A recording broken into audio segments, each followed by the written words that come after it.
आज तक रेडियो सुनता है सारा जहां।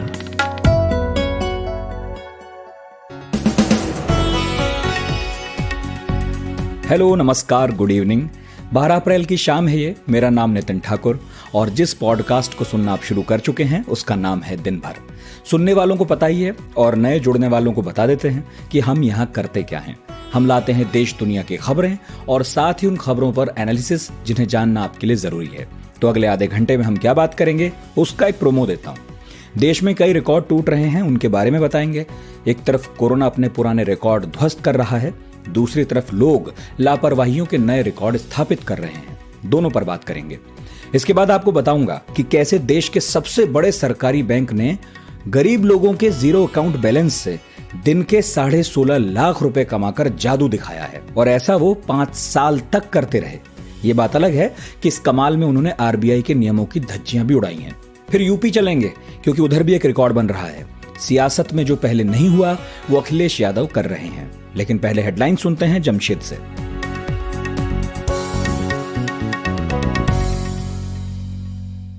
कोरोना के बढ़ते मामलों के बीच आज वैक्सीन मामले के सब्जेक्ट एक्सपर्ट कमेटी ने रूस की स्पुतनिक वी को मंजूरी दे दी। यानी अब भारत में 3 वैक्सीन को इस्तेमाल में लाया जा सकेगा। महाराष्ट्र में कोरोना के बढ़ते मामलों के मद्देनजर 10वीं और 12वीं बोर्ड की परीक्षा फिलहाल टाल दी गई है। महाराष्ट्र सरकार सीबीएसई और आईसीएसई बोर्ड को भी परीक्षाएं स्थगित करने के लिए खत लिखेगी। महाराष्ट्र के स्वास्थ्य मंत्री राजेश टोपे ने मुख्यमंत्री उद्धव ठाकरे के साथ हुई बैठक के बाद कहा है कि राज्य में जल्द ही लॉकडाउन लगेगा और उसके लिए तैयारी जारी है। इंसाइक्लोपीडिया ऑफ लखनऊ के नाम से जाने जाने वाले प्रख्यात इतिहासकार पद्मश्री योगेश प्रवीण का आज 82 साल की उम्र में निधन हो गया। उनकी पुस्तक लखनऊ नामा के लिए उन्हें खूब मकबूलियत हासिल हुई थी। Ministry of statistics and programme implementation यानी सांख्यिकी मंत्रालय के आंकड़ों के मुताबिक मार्च महीने में खुदरा महंगाई दर यानी रिटेल इन्फ्लेशन बढ़कर 5.52% पर पहुंच गई है। फरवरी में इंडस्ट्रियल प्रोडक्शन रेट घटकर -3.6% पर आ गई है। भूटान में सिर्फ 16 दिनों के भीतर वैक्सीनेशन ड्राइव में देश के 93% वयस्कों को टीका लगा दिया गया है। भूटान में अब वैक्सीनेशन की प्रक्रिया अंतिम चरण में है। अडानी ग्रुप ने देश की बड़ी ई कॉमर्स कंपनी फ्लिपकार्ट के साथ करार किया है। फ्लिपकार्ट और अडानी ग्रुप अब देश में एक साथ लॉजिस्टिक के मोर्चे पर काम करेंगे। और आईपीएल टूर्नामेंट में आज राजस्थान रॉयल्स के सामने किंग्स 11 पंजाब की टीम होगी। दोनों टीमों का इस सीजन में ये पहला मैच है।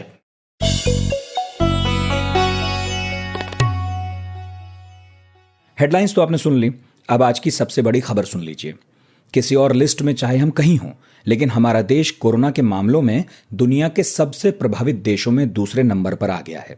अभी सिर पीटना है या थाली, ये बाद में डिसाइड कीजिएगा, क्योंकि आंकड़े और भी कई हैं। 1,68,000 नए मामले सामने आए हैं। पिछली कोरोना लहर में ये 1 लाख भी नहीं पहुंचे थे। पहली बार देश में 11 लाख एक्टिव केसेस हैं। कुल केस में से आधे महाराष्ट्र में हैं। उद्धव ठाकरे बोले हैं कि लॉकडाउन का फैसला लिया भी जा सकता है। विपक्षी कह रहे हैं लेना नहीं चाहिए। वैसे बता दूं कि 6 लाख लोग मुंबई में ऑलरेडी होम क्वारंटीन हैं, तो समझ लीजिए आधा तो लॉकडाउन वैसे भी है। वहीं देश की राजधानी दिल्ली अब कोरोना की राजधानी बनने की तरफ अग्रसर है। 17 बड़े हॉस्पिटल हैं शहर में, एक भी कोरोना स्पेशल बेड नहीं है। बड़े प्राइवेट हॉस्पिटल तो बेड्स की किल्लत से जूझ ही रहे हैं। 1 दर्जन से ज्यादा प्राइवेट अस्पतालों में कोरोना बेड्स की उपलब्धता अब 0 है। बॉटम लाइन ये है कि लॉकडाउन का विचार चल रहा है। अब गुजरात का हेल्थ बुलेटिन सुनिए। राज्य में सारे मॉडल फेल हो गए हैं। मैं नहीं कह रहा, लेकिन जो कुछ हाईकोर्ट ने कहा है उससे यही लगता है। सीएम विजय रूपाणी को कोर्ट ने फटकार लगाई है। कहा है कि राज्य के लोग समझ रहे हैं कि अब वो भगवान भरोसे हैं। कार्यशैली पर सवाल खड़े किए हैं कोर्ट ने। यह भी कहा है कि रोज 27,000 रेमडेसिविर के इंजेक्शन आते हैं तो जाते कहां हैं। आरटीपीसीआर टेस्ट के नतीजे आने में 4 से 6 दिन क्यों लग रहे हैं? पहले तो 7 से 8 ही घंटे लगते थे। फिर अगर लग ही रहे हैं तो वीवीआईपी लोगों की रिपोर्ट शाम तक कैसे मिल जाती है? अब इतना कुछ हाईकोर्ट ने कह दिया है तो अपने मुंह से आगे और क्या ही कहूं। इस बीच टीका उत्सव चल रहा है। उससे याद आया कि ओडिशा में कोरोना के टीकों की कमी हो गई है, इसलिए 900 वैक्सीनेशन सेंटर्स के शटर गिरा दिए गए हैं। वहां सरकार में बैठी है बीजेडी और विपक्ष में बैठी है बीजेपी। अभी आपस में लड़ रहे हैं और लोग पूछ रहे हैं कि जो चीज मिल नहीं रही उसका उत्सव क्या लगाकर मनाएं। खैर, ये कहानी अकेले उड़ीसा की है भी नहीं, पूरे देश में हाल कमोबेश एक से ही है। इतना सब सुनने के बाद किसी को अगर लगता हो कि लोग खौफ में जी रहे हैं तो ऐसा बिल्कुल नहीं है। कई राज्यों में चुनाव हैं, पॉलिटिकल रैलियों में जमकर भीड़ है, जहां अनुयायियों की तो रहने दीजिए, नेताओं तक के चेहरे पर मास्क नहीं है। उनमें वो नेता भी शामिल हैं जिनके पास कोरोना गाइडलाइंस पूरे देश में जारी करने और लागू कराने की जिम्मेदारी है। ऐसे में लोग सोशल मीडिया पर लिख रहे हैं, कड़ाई भी ढिलाई भी, जहां चुनाव है वहां अप्लाई नहीं। मास्क को लेकर ऐसी बेपरवाही तब भी नहीं थी जब कोरोना का पहला दौर चला था, और वो जानलेवा आज वाले से कम था। इसके आगे आपको देश के केंद्रीय स्वास्थ्य मंत्री हर्षवर्धन का बयान सुना देता हूं। इंडिया टुडे चैनल पर ही आए थे कुछ दिन पहले, और क्या कह रहे थे खुद सुनिए और मायने भी खुद ही खोजिए, हम तो बस सुना रहे हैं। कोविड अप्रोप्रिएट बिहेवियर कोई ऐसी चीज नहीं है कि बटन दबाया और सारा कुछ जो है कोविड अप्रोप्रिएट बिहेवियर में सबके मुंह पे मास्क आके लग गया। वो तो लगातार परसुएशन से हम जितने भी हमारे पास तरीके हैं कम्युनिकेशन के, जितने भी लीडिंग बाय एग्जाम्पल है, व्हाटएवर हमारे पास संभव है, मैंने 1.25 साल के अंदर एक बार भी मास्क नहीं उतारा है। और मैं तो आप सारे भाषण भी इसी के साथ दिए हैं बराबर। जो है मैं तो घर के अंदर भी मेजॉरिटी टाइम जो है मास्क को पहन के रखा है। तो आपने सुन लिया हेल्थ मिनिस्टर को, जो घर तक में मास्क लगा रहे हैं। अब सुनिए इंडिया टुडे की डेटा इंटेलिजेंस टीम के हमारे साथी दीपू राय को। एक स्टडी की है उन्होंने, जिससे पता ये चला है कि किन प्रदेशों में ये जो महामारी है और तेजी से बढ़ने वाली है। उन्होंने आरटी वैल्यू का आंकड़ा निकाला है। इसका मतलब ये होता है कि एक आदमी कितने लोगों तक ये बीमारी पहुंचा रहा है। इससे जो आंकड़े निकल कर आए हैं वो इशारा करते हैं कि आने वाले कुछ दिनों में यूपी की स्थिति भयावह हो सकती है। तो हमने दीपू राय से बात की और पूछा कि इस स्टडी के जरिए उन्होंने क्या तलाशने की कोशिश की है। देखिए, इंडिया टुडे की डाटा इंटेलिजेंस यूनिट ने अभी जो बेसिक रिप्रोडक्शन रेट जो होता है और इफेक्टिव रिप्रोडक्शन नंबर जो होता है, जिससे किसी भी डिजीज को कितना तेजी से वो स्प्रेड कर रहा है, कितने तेजी से वो फैल रहा है, उसको लेकर के एक लेटेस्ट स्टडी की। और ये स्टडी हमने लंदन के एक मैथमेटिशियन मुराद बानाजी के सहयोग से किया। और उसमें ये पाया, स्टेट वाइज स्टडी जब हम लोगों ने की, तो उसमें ये पाया कि एक आदमी, एक इन्फेक्टेड पर्सन कितने लोगों को इन्फेक्ट कर रहा है। पूरे कंट्रीज में स्टेट वाइज हमने इसको इकट्ठा किया। तो ये डेटा 14 दिन पुराने जो नए केसेज हैं उसका एवरेज लेकर के किया गया। यूजुअली लोग 7 डेज करते हैं। मैं एक चीज क्लियर कर देना चाहता हूँ, क्योंकि आर नॉट और आरटी में बहुत सारे लोग कंफ्यूज करते हैं। आर नॉट या आर जीरो जिसको बोलते हैं, वो बेसिक रिप्रोडक्शन नंबर होता है, यानी कि इनिशियल फेज में कितने लोगों को कोई पर्सन इन्फेक्ट कर रहा है। आर टी में ओवर द टाइम होता है, स्पेसिफिक टाइम में कितने लोगों को उसने इन्फेक्ट किया। जैसे मैंने इसमें 14 दिन लिया था। ये इंडिकेटर है इफेक्टिवनेस का, यानी कि वो अगर वो 1 रहता है इफेक्टिव नंबर, यानी कि आरटी अगर 1 है, तो इसका मतलब ये हुआ कि एक आदमी अधिकतम 1 लोगों को इन्फेक्ट कर रहा है। आइडियल सिचुएशन में कोई कंट्री अपने डिफरेंट मैकेनिज्म से, either lockdown, either social distancing, either masking, वो आरटी को 1 से 0, 1 से नीचे लाने की कोशिश करती है। अगर वो 1 से नीचे नहीं लाए तो इसका मतलब कि अनकंट्रोल्ड है यहाँ पे पेंडेमिक। और हमने कोरोना के केस में इसी पैरामीटर्स को लिया, इसी मैट्रिक्स को लिया और ये देखने की कोशिश की कि इंडिया के कितने स्टेट्स ऐसे हैं जो 1 से ऊपर हैं। ठीक है, तो ये बताता है कि कहाँ कहाँ ये महामारी तेजी से बढ़ने वाली है। आपकी फाइंडिंग्स क्या हैं दीपू जी? इसमें फाइंडिंग्स बड़ी इंटरेस्टिंग आई। सबसे पहले कि जैसे आप महाराष्ट्र में सबसे ज़्यादा केसेस हैं, मोर देन हाफ केसेस जो हैं वो महाराष्ट्र से आ रहे हैं, लेकिन वहाँ पे जो आरटी है वो 1.23 है। लेकिन चौंकाने वाली बात ये है कि उत्तर प्रदेश, झारखंड और उत्तर प्रदेश का पड़ोसी राज्य जो है बिहार, वहाँ पे 2 से ज़्यादा है, यानी कि हर एक पर्सन 2 से ज़्यादा लोगों को इन्फेक्ट कर रहा है। तो इसका मतलब कि वो 2 लोग फिर अपने हिसाब से 2 से ज़्यादा लोगों को इन्फेक्ट करते जा रहे हैं। हाई तो 1 से ज़्यादा ही माना जाता है, जैसे मैंने बताया, लेकिन ये 2 से ज़्यादा होना तो और ज़्यादा चैलेंजिंग हो जाता है किसी स्टेट के लिए। तो उत्तर प्रदेश में 2.14, झारखंड में 2.13, ऑलमोस्ट सिमिलर सिचुएशन, और बिहार में 2.09% के आसपास इफेक्टिव आर वैल्यू दिखाई देती है। लेकिन उसके बाद भी अगर जो पोल बॉन्ड स्टेट है वेस्ट बंगाल, वहाँ पे 1.84 है, जबकि दिल्ली में 1.69 है। तो ये एक एस्टिमेटेड वैल्यू होता है और जिसके बेसिस पर आप पेंडेमिक की स्पीड का, इन्फेक्शन की स्पीड का पता करते हैं। अच्छा, अब इसका मतलब क्या समझें? खास तौर से यूपी, बिहार और झारखंड में डेली केसेस क्या अब दोगुनी रफ्तार से बढ़ने वाले हैं? क्या अब ये तीनों प्रदेश हॉटस्पॉट बन जाएंगे? स्पेशली अगर यूपी से आप देखें तो टोटल तकरीबन तकरीबन यूपी में आपके ऑलमोस्ट वो इनिशियल फेज जो लॉकडाउन का था, आर वैल्यू वहाँ टच कर गया है। तो इसका मतलब ये हुआ कि वीकली एवरेज अगर देखें डेली केसेस का यूपी में, तो तकरीबन 3,400 के आसपास। तो अप्रैल के फर्स्ट 7 डेज को देखें तो आप देखेंगे कि करीब 3,400 आसपास डेली केसेज आ रहे हैं। ठीक अगर इसी 7 दिन को हम पिछले महीने यानी कि मार्च के 7 दिन से कंपेयर करें, तो वहाँ पे केसेज 105 थे नए cases on an average weekly. आप अंदाजा लगा लीजिए कि कहाँ 105 और कहाँ करीब 3400। तो ये एक तो काफ़ी मतलब आप जंप देख सकते हैं कितना ज़्यादा 1 महीने के भीतर हो गया है और ये इन्फेक्शन रेट बढ़ने का सीधा-सीधा ये इंडिकेशन है। ठीक वैसे ही आप झारखंड का एग्ज़ाम्पल ले लीजिए, लास्ट 7 डेज़ का 20 fold higher than the last month, यानी कि एवरेज 45 न्यू केस आते थे, अब उसका तकरीबन 20-21 गुना केसेस पहले हफ्ते में अप्रैल के आ रहे हैं। ठीक वैसे ही बिहार में 24 गुना ज़्यादा है और ये एक बहुत ही खतरनाक इंडिकेशन है, क्योंकि अभी तक लोगों की निगाह महाराष्ट्र पर रही है, कर्नाटक पर रही है, बहुत हुआ तो दिल्ली पर रही है, जहाँ पे कि 1.68 और नॉट है, और महाराष्ट्र के अलावा भी बाकी स्टेट में सिचुएशन बहुत खराब हो रहा है और उसमें सबसे ज़्यादा पॉपुलेशन वाले स्टेट यूपी में हालत ज़्यादा खराब हो रही है। तो दीपू राय की स्टडी क्या है ये तो आपने सुन लिया, लेकिन ऐसा नहीं है कि जनता ये सब देख सुनकर डर गई हो। वो बेखौफ है, कुंभ में पूरी लापरवाही से डुबकी मार रही है। लापरवाही वाली बात सुनकर आप पूछेंगे कि मैं कैसे कह सकता हूं कि लोग वहां लापरवाह हो गए हैं? आखिर सरकार ने गाइडलाइंस जारी की हैं।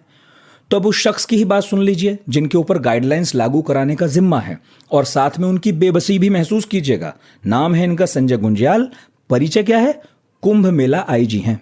लेकिन जो हम लोगों ने अनुमान लगाया कि करीब अभी तक करीब 6.5 लाख लोग अभी यहाँ पर स्नान करके निकल चुके हैं और ये गार्ड लगातार बरे है। अभी जो है हम करीब 7 बजे तक आम जनता को इस एरिया में स्नान के लिए लगातार भेज रहे हैं। कल तक काफ़ी चालान भी हुए थे, लेकिन आज भीड़ की वजह से हम चालान नहीं कर पा रहे, प्रैक्टिकली पॉसिबल नहीं है। एसओपी के पालन करने के लिए लगातार अपील की जा रही है, लेकिन घाट एरिया में आप देख सकते हैं सोशल डिस्टेंसिंग बड़ा मुश्किल हो जाता है। खासकर सोशल डिस्टेंसिंग की कोशिश करें तो गंभीर हादसा या स्टैम्पिड वाली स्थिति आ सकती है, तो उससे हम लोग बचने के लिए सोशल डिस्टेंसिंग को घाट में चाहते हुए भी हम लोग इम्प्लीमेंट नहीं कर पा रहे हैं। लेकिन जो मास्क है या फिर हमारा कोविड अप्रोप्रिएट बिहेवियर के लिए हम लोग लगातार अपील कर रहे हैं। ये बयान कल का है और आज भीड़ कल से ज्यादा थी। कोरोना केस का हाल ये है कि अकेले हरिद्वार में ही कल 1333 नए केस आए हैं। उत्तराखंड के 1/4 मामले यहीं आ रहे हैं। हमारे आज तक रेडियो के रिपोर्टर आशुतोष मिश्रा हरिद्वार में ही मौजूद हैं कुंभ में। उनसे हमने पूछा कि सीन क्या है। मंजर अगर समझना चाहें, जो लोग रहे हैं अगर वो समझना चाहें, तो आप ये समझिए कि कल रात से लेकर के यानी रविवार की मध्य रात्रि से सोमवार की दोपहर तक 21 लाख लोगों ने आस्था की डुबकी लगाई है। तो ज्यादातर जो भीड़ हमने कल देखी, दिन में जो इक्का दुक्का लोग दिख रहे थे वो मास्क पहने हुए थे, जागरूक भी थे, लेकिन 4 बजे के बाद शाम की 6 गंगा आरती और उसके बाद से हो रहे लगातार स्नान के बाद यहाँ लाखों की भीड़ हर की पैड़ी पर थी। चावल का दाना गिरे तो जमीन पर रखने की जगह नहीं, और इक्का दुक्का तब ऐसे लोग थे जो मास्क में दिखाई दे रहे थे, बाकी सब लोग बेपरवाह थे, किसी को नियमों की चिंता नहीं थी। सोशल डिस्टेंसिंग हो नहीं सकती थी। हरिद्वार के यहाँ जो मेलाधिकारी हैं वो खुद भी ये कह रहे थे कि हमने तमाम व्यवस्थाएं की हैं, मास्क पहनने की अपील भी कर रहे हैं, लेकिन सोशल डिस्टेंसिंग इतनी भीड़ में मुश्किल हो जाएगी। यानी कहीं ना कहीं प्रशासन वैसे ही हाथ खड़े कर चुका है। उसके अलावा जो अच्छी बात ये थी कि तैयारियों के तौर पर यहाँ सैनिटाइजर डिस्पेंसर रखे गए हैं, वॉलंटियर्स काम कर रहे हैं, पुलिस की व्यवस्था अच्छी है और जगह जगह पर कोविड एंटीजन टेस्टिंग की जा रही है। हर कोने नुक्कड़ पर डेस्क टीम लगा करके बैठी है, लेकिन उसमें भी परिस्थिति ऐसी है कि एक घाट के पास मेडिकल डेस्क पर कल सुबह से शाम तक में लगभग 9 पॉजिटिव केस आए। तो ये अपने आप में स्थिति चिंताजनक है। हालांकि डीजीपी ये कह रहे हैं कि जो पॉजिटिविटी रेट है उत्तराखंड की वो बेहद कम है, और चूंकि एसओपी जारी की गई है कि जो लोग प्रवेश करेंगे उन्हें आरटीपीसीआर नेगेटिव सर्टिफिकेट दिखाना होगा, तो इससे प्रशासन इसलिए भी थोड़ा सा सुनिश्चित है कि जो लोग आए हैं वो कोविड टेस्टिंग करवा करके या फिर रिपोर्ट दिखा करके आए हैं जो कि नेगेटिव है, और यहाँ पर जो लोग आए हैं उनकी रैंडम एंटीजन टेस्टिंग हो रही, क्योंकि जो बॉर्डर पॉइंट है बिना टेस्टिंग के आप नहीं आ सकते। हमें भी अंदर आना था तो टेस्टिंग करवानी पड़ी, नेगेटिव सर्टिफिकेट लेने के बाद ही अंदर आ पाए। तो इसलिए कहीं ना कहीं एक निश्चिंतता उत्तराखंड सरकार में दिखाई दे रही है कि हम तो अपनी बंदोबस्त कर रहे हैं। लेकिन कुछ रिपोर्ट्स ऐसी भी हैं कि कई सारे बॉर्डर को लांघ करके लोग दूसरे रास्तों से पैदल चल करके पहुंचे हैं, अलग अलग बाईपास किया है। तो ये एक एपिसेंटर तो बन चुका है। हालांकि आज जो साधु महात्मा थे उन्होंने भी अपील की है लोगों से कि वो नियमों का पालन करें, महामारी बड़ी है। लेकिन अगर महामारी बड़ी है तो फिर इतना बड़ा आयोजन कैसे हो सकता है, इसीलिए सरकार आलोचना झेल रही है। आशुतोष, कोरोना गाइडलाइंस पालन कराने में अफसरों को किन चैलेंजेस का सामना करना पड़ रहा है?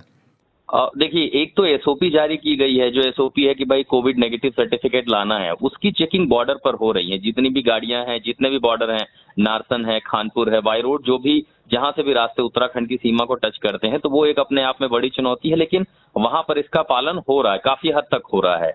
दूसरा ये है कि अपील की जा रही है मास्क पहने लोग, उसके लिए वॉलंटियर्स हैं, पुलिस हैं, पैरा मिलिट्री फोर्स है, वो सब अपनी ड्यूटी कर रहे हैं। लेकिन सबसे बड़ी चुनौती संख्या बल की होती है कि जैसे ही संख्या बढ़ने लगती है, फुटफॉल बढ़ने लगता है, सारी व्यवस्थाएं चरमराने लगती हैं। रेलवे स्टेशन पर भी हमने देखा था कि रेलवे स्टेशन पर जब ट्रेन आती है, पहले तो सबको लाइन में लगा दिया जाता है कि टेस्टिंग होगी। लेकिन जब बहुत सारे यात्री आ जाते हैं, कई जगहों पर हमने ये भी सुना, डेस्क के लोगों ने बताया कि हमने एंटीजन टेस्टिंग की, वो पॉजिटिव पाए। लेकिन रोक नहीं सकते पैड़ी के इलाके पर, क्योंकि ये ज्यादा खुला इलाका नहीं है। उनको कहाँ बिठाएं, जब तक एम्बुलेंस आए तब तक एक दो मरीज भाग जाते हैं। ऐसी भी घटनाएं तक हमें सुनने को मिली है।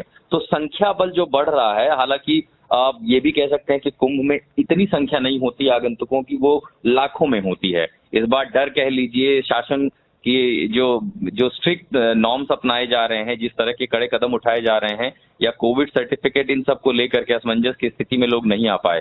बावजूद इसकी इतने लोग आस्था में यहाँ पर आए हैं कि कोविड का डर उनके अंदर फिलहाल दिखाई नहीं पड़ता। कई लोग अजीबोगरीब बहाने बनाते हैं कि ये तो अब ईश्वर के दरवाजे हम आए हैं, माँ गंगा की कृपा होगी। तो इन सब चुनौतियों के बीच में संख्या बल के आगे शासन लाचार दिखाई पड़ता है।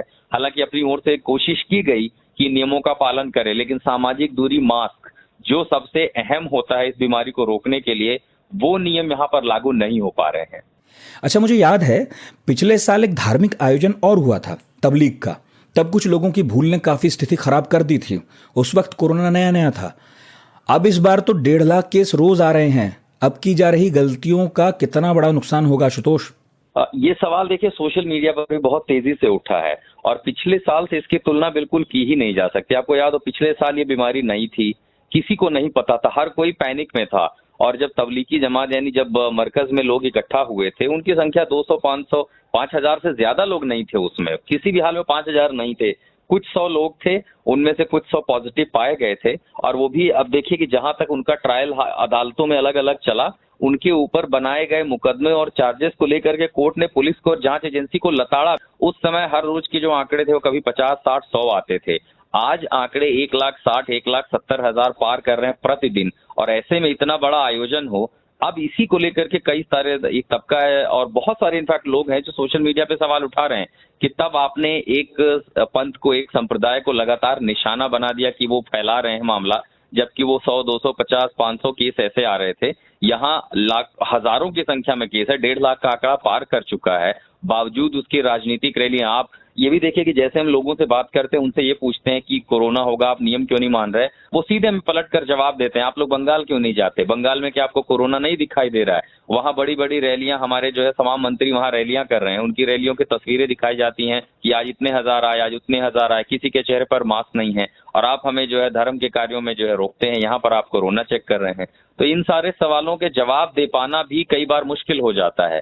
इस बार ये मामला, इतनी बड़ी गैदरिंग, इतना बड़ा आयोजन, एक बहुत बड़े खतरे के ज्वालामुखी पर बैठ गया है। ये आशुतोष थे हरिद्वार से। अब मेरा मन हो रहा है कि आपको एक गाना सुनवाऊं। बिहार के शिवहर में एक स्कूली बच्चा गा रहा है, खूब वायरल हो रहा है वीडियो, लेकिन अभी 10 सेकंड के लिए सुनाऊंगा और पूरा शो के लास्ट में सुनाऊंगा। खुलते मेरा स्कूल तुम आ जाते हो कोरोना, खुलते मेरा स्कूल तुम आ जाते हो कोरोना, नेताजी की रैली में क्यों नहीं जाते हो कोरोना, नेताजी की रैली में क्यों नहीं जाते हो कोरोना।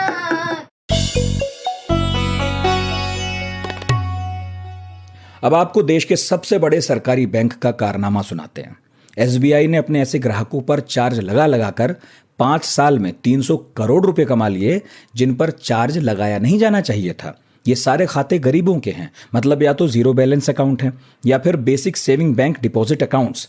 ये सब आरबीआई की गाइडलाइंस की धज्जियां उड़ाकर किया गया है। नैतिक तो खैर ये है ही नहीं। हमने बात की आलोक जोशी से, जो बिजनेस से जुड़ी खबरों पर नजर रखते हैं, लेख लिखते हैं, वीडियो बनाते हैं और देश के सबसे बड़े हिंदी बिजनेस चैनल के संपादक रह चुके हैं। आलोक जी, इस खबर का मतलब ये बनता है क्या कि जिनके पास मिनिमम बैलेंस नहीं था, मतलब खाते में रखने को पैसे नहीं थे, उन पर भी चार्ज लगा लगाकर 300 करोड़ कमा लिए गए? नहीं, इस खबर का ये मतलब नहीं बनता है कि जिनके पास न्यूनतम बैलेंस नहीं था उन पर भी चार्ज लगाकर पैसे कमाए गए, लेकिन इसका मतलब ये बनता है कि जिन लोगों से कोई चार्ज नहीं लिया जाना था, जब ये basic savings bank deposit account या मुद्रा योजना के अकाउंट कहिए या जनधन योजना के अकाउंट कहिए, इनको खोला गया था, तो उस वक्त ये आश्वासन पूरे देश को दिया गया था कि इन खातों में जो भी लोग ये खाते खोलेंगे उनमें मिनिमम बैलेंस की शर्त नहीं होगी, और अगर वो मिनिमम बैलेंस नहीं मेंटेन कर पाएंगे या ज़ीरो बैलेंस हो जाएगा उस खाते में, कोई पैसा नहीं रहेगा, तो उस खाता धारक को किसी तरह का हर्जाना या जुर्माना नहीं भरना होगा। तो अगर उसको मिनिमम बैलेंस पर या ज़ीरो बैलेंस पर भी कोई जुर्माना नहीं भरना है, तो उस खातेदार से किसी और तरह का चार्ज लिया जाना, यहाँ ये भी सफाई दी गई थी कि अगर बैंक अपनी इच्छा से उन लोगों को कोई वैल्यू एडेड सर्विस देता है, यानी ऐसी सर्विस जिसे वो मानते हैं कि वो बेसिक सुविधा नहीं है, हम ऐसी फैसिलिटी दे रहे हैं जिसके लिए हमें पैसा लेना है, तो ये बैंक की अपनी इच्छा है, लेकिन बैंक उन खातों पर वो चार्ज नहीं लगा सकता है। ये एक मोटी जानकारी थी, लेकिन हुआ ये है कि उन्होंने वो चार्ज लगाया है। जो सबसे ज़्यादा पैसा वसूला गया है वो है कि महीने में 4 ट्रांजैक्शन के बाद, महीने में 4 बार पैसा निकालने के बाद, विड्रॉल ट्रांजैक्शन, जब 5वां ट्रांजैक्शन करता है कोई भी, तो उससे 17 रुपये 70 पैसे हर ट्रांजैक्शन पे काट लिए जाते हैं। और ये 17 रुपये 70 पैसे सुनने में बहुत छोटा सा लग रहा है, लेकिन किसी गरीब आदमी के लिए जो 1500 रुपये निकालता है और उसके खाते में कुछ भी नहीं रहता है, उससे पैसे ले लेकर स्टेट बैंक ऑफ इंडिया ने 5 साल में 300 करोड़ रुपए जमा किए हैं। इससे समझिए कि ये कितना बड़ा आंकड़ा है, कितना बड़ा अमाउंट है, कितने सारे लोगों से ये पैसा लिया गया है। सर, तो मतलब गरीबों की जेब खाली करके बैंक ने अपना हिसाब सुधार लिया? हाँ, ये कहने में कोई हर्जा नहीं है। बहुत आसानी से आप ये कह सकते हैं कि गरीबों की जेब खाली करके बैंक अपना हिसाब सुधार रहे हैं। अब आप वो हिसाब सुधारने के लिए कर रहे हैं या किसी तरह की गफलत है, टेक्निकल गलती है, इसे आप जो भी कहें, लेकिन इसको साफ तौर पे कहा जा सकता है कि रिजर्व बैंक ऑफ इंडिया ने जो नियम तय किए हैं वो उनका पालन अपने बैंकों से नहीं करवा पा रहा है। वो सरकारी बैंक, जैसे स्टेट बैंक ऑफ इंडिया का मैंने आपको बताया कि उसने इस रास्ते 300 करोड़ रुपए की कमाई की, तो दूसरा पंजाब नेशनल बैंक, बड़ा सरकारी बैंक है, उसने भी इतनी बड़ी मात्रा में नहीं, लेकिन 9 करोड़ 90 लाख की कमाई उनके पास भी हुई है।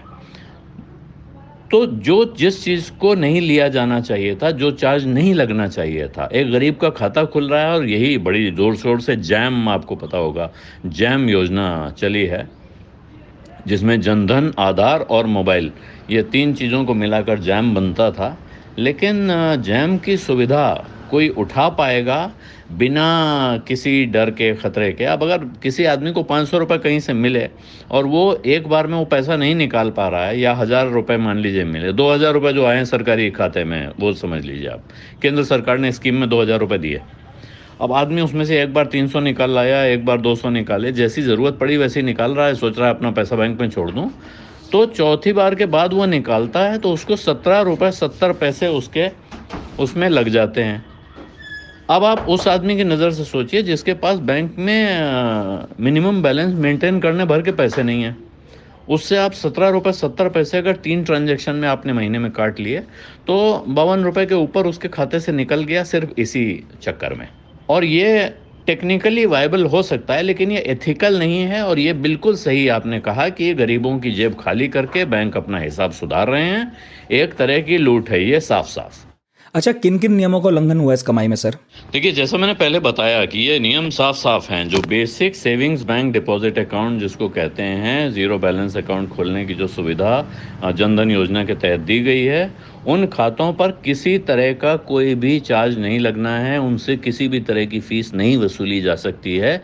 ये बुनियादी नियम है जिसका उल्लंघन हुआ है, और ये रिजर्व बैंक को इन बैंकों पर कार्रवाई करनी चाहिए जिन्होंने इन नियमों का उल्लंघन किया है। वो अभी तक ये कार्रवाई क्यों नहीं कर रहा है, इस सवाल का जवाब अभी सामने नहीं है।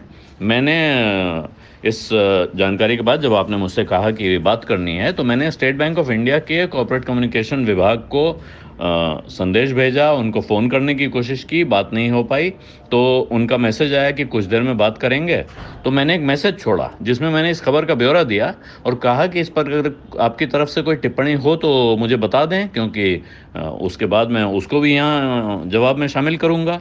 तो मुझे अभी तक ये करीब 5 घंटे हो गए हैं वो संदेश भेजे हुए, उससे ज़्यादा ही हो गया है, अभी तक मुझे उसका कोई जवाब मिला नहीं है। इसका अर्थ है मेरे ख्याल से कि उनके पास कोई जवाब है नहीं। और ये स्टडी क्योंकि आईआईटी बॉम्बे की हुई है जिसने ये जानकारी सामने लाई है, तो मुझे इस पर अविश्वास करने का कोई कारण नहीं दिख रहा है। और अब बॉल एक तरह से रिजर्व बैंक ऑफ इंडिया के पारे में है कि वो किस बैंक पर क्या कार्रवाई करती है और कैसे, क्या वो इन गरीबों का पैसा वापस इनको दिलवा पाएगा। ये 300 करोड़ से ऊपर की जो रकम है, ये अगर उन खातों में वापस चली जाएगी तो एक एक खाते में शायद बहुत ज़्यादा रकम न हो, लेकिन फिर भी जिन लोगों के खाते से ये पैसा निकला है उनके लिए ये बहुत छोटी रकम नहीं है, उसको गंभीरता से लिया जाना चाहिए। आप सुन रहे हैं आज तक रेडियो। देश के सबसे बड़े सूबे का चुनाव भी नजदीक आ रहा है, यानी यूपी। अगले साल होना है, लेकिन अब से देखें तो साल भर से कम समय बचा है। चुनाव को लेकर तैयारियां जोरों पर हैं। वैसे भारत में चुनाव की तैयारियां कभी थमती है नहीं, तो यूपी के चुनाव से पहले अब सभी धर्म जातियों को साधने की कोशिश होने लगी है। इसी क्रम में यहां की सबसे बड़ी क्षेत्रीय पार्टी सपा के अध्यक्ष और पूर्व सीएम अखिलेश यादव ने 14 अप्रैल को बाबा साहेब वाहिनी बनाने की घोषणा की है। जाहिर है दलित वोटर्स को साधने के लिए कदम उठाया गया है। तो सवाल यह है कि क्यों समाजवादी पार्टी को एक संभावना दिखती है दलित वोट में। यह हमने पूछा आज तक .in में राजनीतिक खबरों का विश्लेषण करने वाले पत्रकार कबूल अहमद से। देखिए, सबसे पहली बात यह है कि उत्तर प्रदेश में खासतौर से 12 के बाद से जिस तरह से बहुजन समाज पार्टी के वोट का ग्राफ, खासतौर से जो बसपा का परंपरागत वोट है, दलित वोट बैंक, उसका ग्राफ जिस तरह से डाउन हुआ है, और 2017 के चुनाव में जिस तरह से बसपा का एकदम खासतौर से सबसे खराब प्रदर्शन रहा, और पिछले लोकसभा चुनाव के बाद से मायावती जी जिस तरह से जमीन पे न उतरी हैं, न कहीं निकल रही हैं, सिर्फ सोशल मीडिया तक अपने आप को सीमित रखे हुए हैं। ऐसे में जो खासतौर से दलित वोटर है, बसपा का जो कोर वोट बैंक है, उसके अंदर एक बेचैनी है। इस यही वजह है कि लगातार बसपा के तमाम नेता पार्टी छोड़ रहे हैं। अब चुनाव नजदीक है, तो ऐसे में देखते हुए तमाम राजनीतिक दल, खासतौर से उत्तर प्रदेश में 22% के आसपास दलित वोटर है, जिसको साधने के लिए अखिलेश यादव से लेकर तमाम राजनीतिक दल इसमें सक्रिय हैं। और प्रमुख रूप से अखिलेश यादव को ये लग रहा है कि अगर हमें दोबारा से सत्ता में वापसी करना है तो हमें सिर्फ यादव और मुस्लिम 2 वोट बैंक के सहारे कुछ नहीं हो सकता। ऐसे में हमें एक बीजेपी के खास, क्योंकि जिस तरह से बीजेपी का वोट परसेंटेज या वोट ग्राफ है उत्तर प्रदेश में, ऐसे में जब तक आप 40% वोट बैंक लेके नहीं उतरते हैं, तब तक आपके सामने उत्तर प्रदेश की सत्ता आसानी से नहीं मिल सकती। इसीलिए अखिलेश यादव एक समीकरण बना रहे हैं कि 20% मुस्लिम, 10% यादव, और अगर 20% जो ये दलित है उसमें से अगर 10% भी दलित अगर मेरे साथ आ जाता है तो एक 40% का वोट होता है, जो उत्तर प्रदेश की राजनीति की दशा और दिशा बदलने की ताकत रखता है। और उसके दम पे फिर बीजेपी से अखिलेश यादव एक बेहतरीन चुनौती लड़ सकते हैं। क्योंकि मायावती जब सपा के साथ अलग हुई तो दलितों ने भी लगा कि अचानक क्यों अलग हो गई मायावती, क्योंकि कोई वो नहीं था। बसपा को ज्यादा सीटें आई थी, सपा को कम आई थी। इसके बावजूद मायावती का सपा से अलग होना, और यही वजह है कि लगातार आप देखेंगे कि दलित नेता सब जो बसपा से जितने तमाम नेता पार्टी छोड़े हैं वो कहीं और नहीं गए, वो सब जो है लगातार समाजवादी पार्टी ही ज्वाइन कर रहे हैं। तो अखिलेश यादव को लगता है कि हमें सत्ता में आने के लिए दलित वोटों की एक अहम भूमिका है। तो अब हो चला है चला चली का वक्त, लेकिन वादा मुझे अपना याद है, गाना सुनाऊंगा आपको। एक छात्र की व्यथा कथा है ये, मगर शिवहर के इस स्कूली छात्र ने जैसे से गाया है और जो बोल लिखे हैं बस कमाल ही हैं। तो दीजिए अब इजाजत। शो के प्रोड्यूसर हैं कुलदीप मिश्र और इसकी साउंड मिक्सिंग की है कपिल देव सिंह ने। मेरा नाम है नितिन ठाकुर। आप गाना सुनिए और कुछ कहना सुनना हो तो radio@aajtak.com पता है ही।